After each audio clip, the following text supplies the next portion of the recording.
Hello po mga kababayan, si Dante Maravillas, Bicolano vlogger, broadcast journalist from Albay. So ito yung latest na balita ngayon.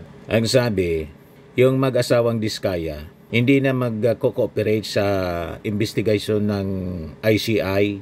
Umayaw na, sabi po ni Hosaka, yung director ng ICI. Yung sabi rito sa report ng Inquirer, contractor couple Pacifico Curly and si Sara Diskaya will no longer cooperate with the investigation into the flood control mess of the Independent Commission for Infrastructure.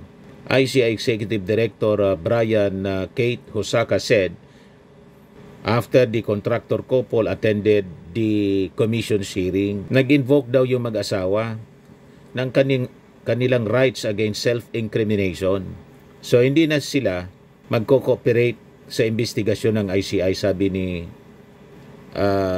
Hosaka. Itong si Curly, who is currently under the Senate's custody, kasama yung kanyang asawa, pumunta ng ICI kanina. Ito siya, tumatakbo si Sara Diskaya, inahabol ng mga taga-press.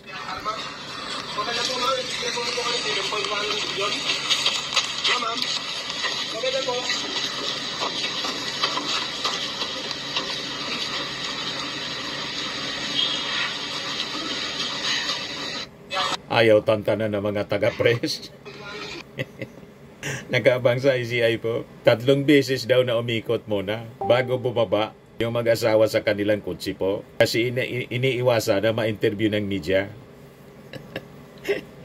Pagbaba po, tumatakbo si Sara Diskaya papuntang loob ng ICI.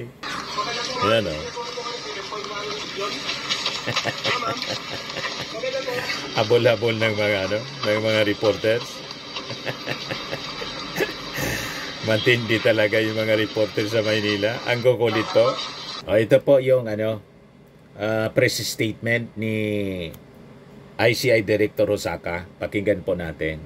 Second, the spouses Diskaya appeared before the commission, and upon the advice of their counsel, they invoked their right to self-incrimination and manifested that they will no longer cooperate with the investigation being conducted by the ICI. So that would be the 2 announcements that I am sharing, informing the media.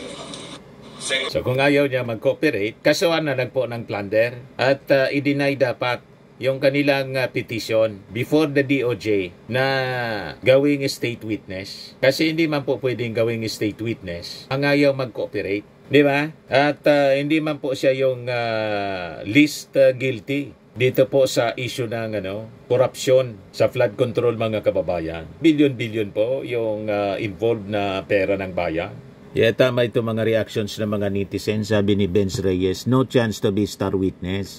File a case and jail them. Sabi ni Cheryl Quintanar, not surprising, guilty kasi. Sabi ni Hil Masogid, pusasa na yan.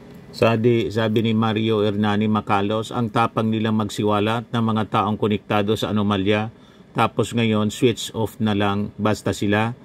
Malamang may bumulong sa mga yan na huwag nang magsalita at siguraduhin malulusutan nila ang issue. Sabi ni Wilson Capili, good, kulong na. Sabi ni Sidney Umban, ikulong nyo na lang, wala na palang silbi. Yes, kulong na, sabi ni All Voices. At mabawi na yung nakaw na yaman nila. Sabi ni Edward Andres, ikulong na yan. Sabi ni Orisa Satiba, okay lang yan, kasuhan ng plunder para kulong forthwith. Sabi ni Choi Tog, sirap makipag-cooperate, kunin ang kayamanan, makulong ka pa. Sabi ni ito, ganito ganyan. Sabi ni Elrod St. James, di ikulong na, di na pala magiging state witness. Sabi ni Winnie Villanueva Vidad, di sa kulungan na, ano pa bang pinapatagal pa ang kaliot ka ng pagsasalang ng investigasyon? Kita naman yan sa kanila halos ang DPWH projects at pinapasubcon, top contractor nga eh. Sabi ni Hila Meadows, kapal ng mga muka. Sabi ni Jolan, remove all their security at ibigay nyo sila sa taong bayan para malaman nila, mga kagaguhan nila. Ikulong nyo niya, sabi ni Nicole Sales. Mga salot, biruin mo bilyon ang kinuha nila sa kaban ng bayan. Galit na galit yung mga mamamayang Filipino po. Ikulong na, kasuhan ng plunder. Itulad na yan kay Janet Lim na Polish. Di ba nagkakulong hanggang ngayon? Tapos nag-react si Bato. Klaro naman kung sinong autor ng kasindikatuhan na yan, di ba? Tapos pilit nilang ituturo sa Duterte.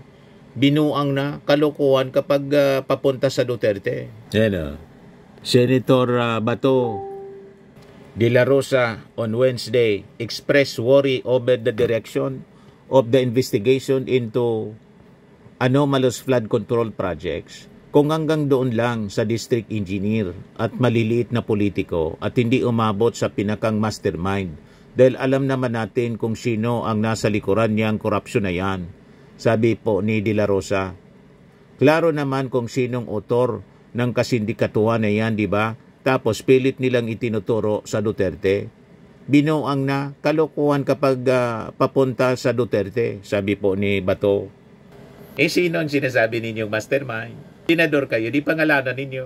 Di ba? Pero hindi lang yung papreskon o statement sa media. Dapat kung nagpangalan kayo, pinangalanan ninyo, suportado ng mga dokumento, ng mga ebidensya, hindi propaganda. Tama po mga kababayan, itong si Bato, inamin na mismo ni Diskaya sa Senate investigation kung kailan sila pumaldo sa DPWH. Gusto mong marinig uli? I-replay ko. Ito, kayo mismo yung nagtanong. I-replay natin. Kailan kayo nag-engage na flood control project sa DPWH? Siguro mga 2016 onwards. Please make sure of your answer. Yes po, 2016 onwards po. 2016 onwards? Yes po. O diba? Alam na yung mastermind. Na sinabi mo, kung kailan kayo kumita ng malaki, sabi mo, noong nag-DPWH na kami. Ngayon, gusto mong i-attribute yung wealth ninyo going back noon pa sa tatay mo nung nagsimula kayo ganon. Pero very clear. The video won't lie. Sinabi mo, noong nag-DPWH na kami. Yes po. So, kailan ba kayo nag-DPWH? Parang sometime in 2012, nag-start kami with DPWH. Can you be definite with your answer? Parang 2012, please, because you are under oath, please, yes po. make sure of your answers. Sometime in 2012, we started with DPWH. We started with joining biddings. Pero prior to that, we were with local government. Yung mga flood control projects, kailan kayo nag-engage na flood control projects sa DPWH? Siguro mga 2016 onwards. Please make sure of your answer. Yes po, 2016 onwards po. 2016 onwards. Yes po. 2016 onwards. Di ba? Yes, sir. Okay. Natigilan siya, no? Halos malulun niya yung kanyang, malulun yung kanyang dila. Tapos hindi na nag-continue sa pagtanong si Bato.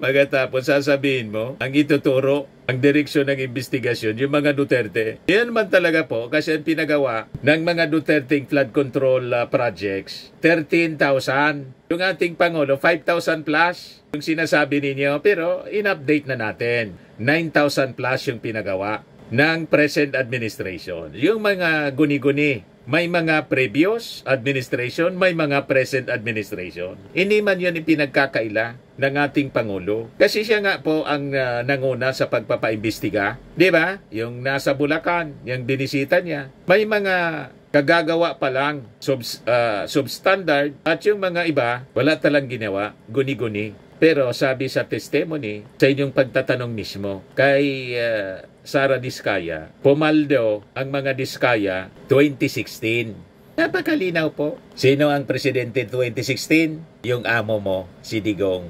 Kaya, sasabihin mo, klaro na naman kung sinong author ng kasindikatuhan na yan, di ba? Tapos pilit nilang ituturo sa Duterte. Binuang na kalokohan kapag papunta sa Duterte. Paano naging kalukuhan na papunta sa Duterte na nang imbestigahan ninyo si Sara Diskaya, pumaldo daw siya ng 2016 sa DPWH. Panahon ni Digong. May in-expose kayo? Di ba wala? Nagpa-imbestiga si Digong? Di ba hindi? Napakalinaw. Projects, kailan kayo nag-engage ng flood control projects sa DPWH? Siguro mga 2016 onwards. Please make sure of your answer. Yes po, 2016 onwards po. 2016 onwards? Yes po. Huwag kami Bato de la Rosa. Mismong sa pagtatanong ninyo, sinagot. Walang kagatol-gatol na sinagot ni Sara Diskaya. 2016 sila pumaldo. Ito pa, sa pagtatanong and presentation ni Batangas Congresswoman Jinky Luistro, makikita dito sa graph kung kailan tumiba ng mga kontrata sa gobyerno sa DPWH si Diskaya. A graph of the revenue which you earned during your past operations. Secretariat, please.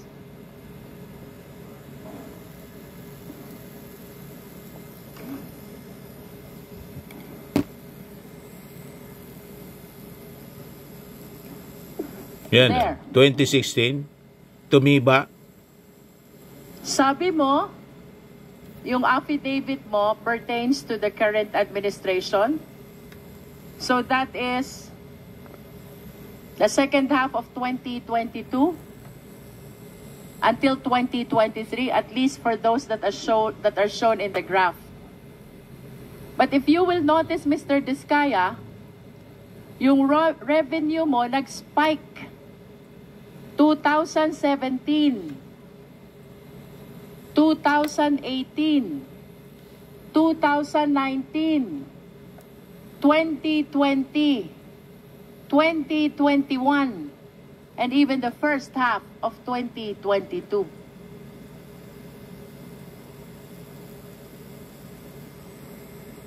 This only shows, Mr. Diskaya, that the revenue that you are generating during the former administration, 2016 to 2022,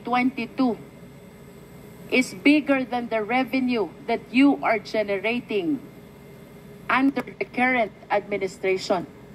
How can you explain this? Diba? Nung pagpasok na po ng 2022, 2023, bumagsak na yung mga kontrata ng mga Diskaya sa DPWH. Malinaw po, 2022, panahon ng ating Pangulo, 2023, pabulusok yung graph. Tumiba siya from 2016, consistent sa testimony, pagtatanong ni Bato de la Rosa kay Sara Diskaya. Tapos sasabihin ni Bato, klaro naman kung sinong author ng kasindikatuhan na yan, di ba? Tapos pilit nilang itinuturo sa Duterte. Binuang na kalukuhan kapag papunta sa Duterte. Papunta man talaga sa Duterte. Kasi ang ebidensya, papunta sa Duterte. Kasi sa testimony mismo ni Diskaya, kaya ayaw nang magsalita.